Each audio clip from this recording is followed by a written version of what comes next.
प्यारे बच्चों, आज हम व्याकरण के तीसरे चैप्टर को पढ़ेंगे। उसका शीर्षक है शब्द विचार। शब्द विचार की परिभाषा। शब्द विचार हिंदी व्याकरण का दूसरा खंड है, जिसके अंतर्गत शब्द की परिभाषा, भेद, उपभेद, संधि, विच्छेद, निर्माण आदि से संबंधित नियमों का विचार किया जाता है। इसमें शब्द की कैसे उत्पत्ति हुई, उसके कितने भेद होते हैं, शब्दों को कैसे बांटा जा सकता है, उनका निर्माण किस प्रकार से होता है, इन सब चीज़ों के बारे में हम शब्द विचार के अंतर्गत पढ़ते हैं।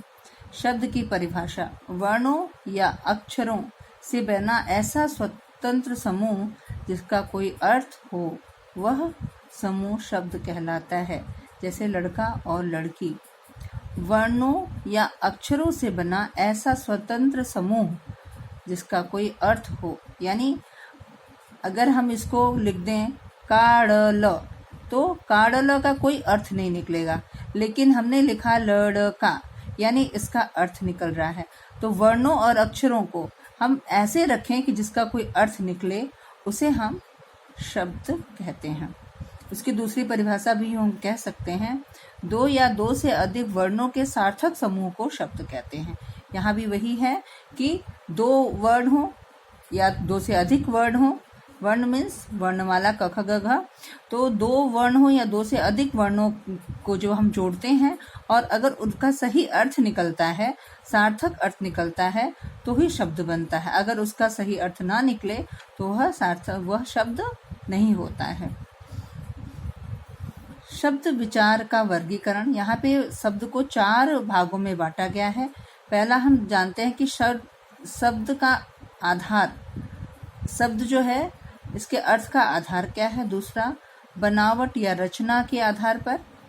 तीसरा, प्रयोग के आधार पर। और चौथा, उत्पत्ति के आधार पर। इसमें हम प्रथम यहाँ पे अध्ययन करेंगे अर्थ के आधार पर शब्द के भेद। अर्थ के आधार पर शब्द के 2 भेद होते हैं, सार्थक शब्द और निरर्थक शब्द। सार्थक शब्द वे शब्द जिसका कोई अर्थ निकलता हो, उसे सार्थक शब्द कहते हैं। जैसे घर, गुलाब, आदमी, किताब, ये ऐसे शब्द हैं जिनका अपने आप में पूरा अर्थ निकलता है। इससे हमें कोई परेशानी नहीं होती कि ये क्या लिखा है, हमें समझ में नहीं आ रहा। इसका कंप्लीट अर्थ निकलता है। जिसका कोई सही अर्थ निकले, उसे ही सार्थक शब्द कहते हैं। दूसरी भाग है इसका निरर्थक शब्द। वे शब्द जिसका कोई अर्थ ना निकल रहा हो, या जो शब्द अर्थहीन हो, अर्थ निरर्थक शब्द कहलाते हैं। जैसे देना, वेना, पानी, वानी, खाना, वाना, चलना, वलना आदि। देना शब्द है, वेना का कोई अर्थ नहीं है। पानी के साथ हम अक्सर पानी, वानी बोलते हैं, तो पानी सार्थक है, बट यह निरर्थक है। खाना सार्थक है, वाना निरर्थक है।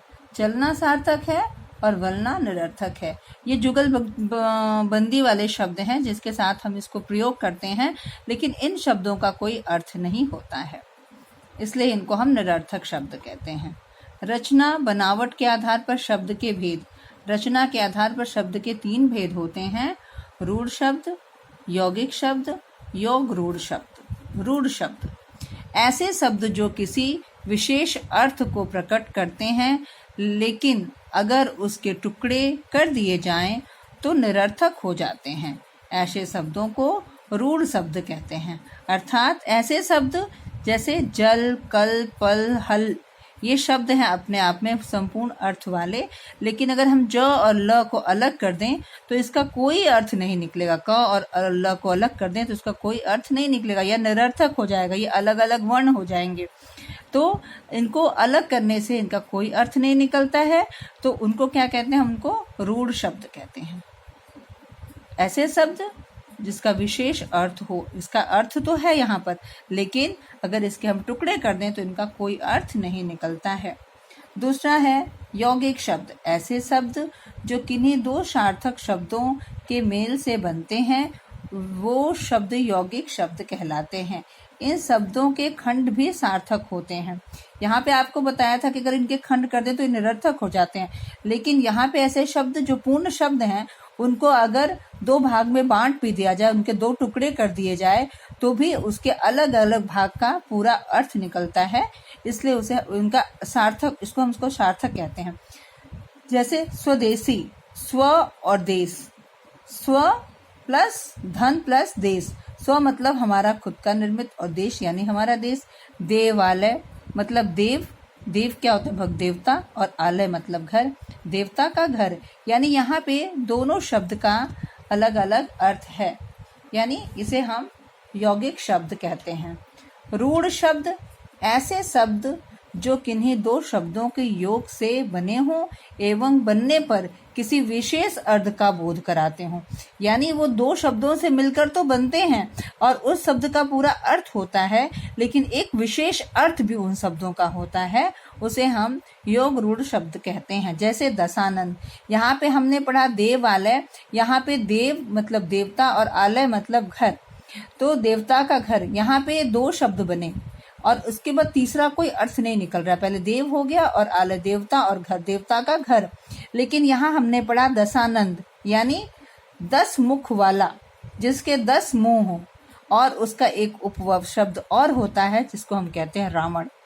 यानी यहाँ पे इसका दो अर्थ तो बनता ही है, लेकिन इसका भी एक संपूर्ण अर्थ निकलता है जिसको हम रावण कहते हैं। जैसे पंकज, पंकज का अर्थ होता है कीचड़ में उत्पन्न होने वाला, लेकिन इसका दूसरा फिर अर्थ निकलता है जिसे हम कमल बोलते हैं। तो ऐसे शब्द रूढ़, योग रूढ़ शब्द वो होते हैं जो अपने आप में तो पूर्ण होते हैं, उनका दो, पहले वो पूर्ण होते हैं, फिर उनका दो अर्थ निकलता है और उसके बाद भी उनका विशेष अर्थ निकलता है, जैसे रावण और कमल। इस प्रकार से मैंने आपको इस वीडियो में इसको शब्द विचार को पढ़ाना चाहा। आगे के भाग को हम नेक्स्ट वीडियो में पढ़ेंगे। इसको 2-3 बार पढ़ें ताकि आपको याद हो जाए।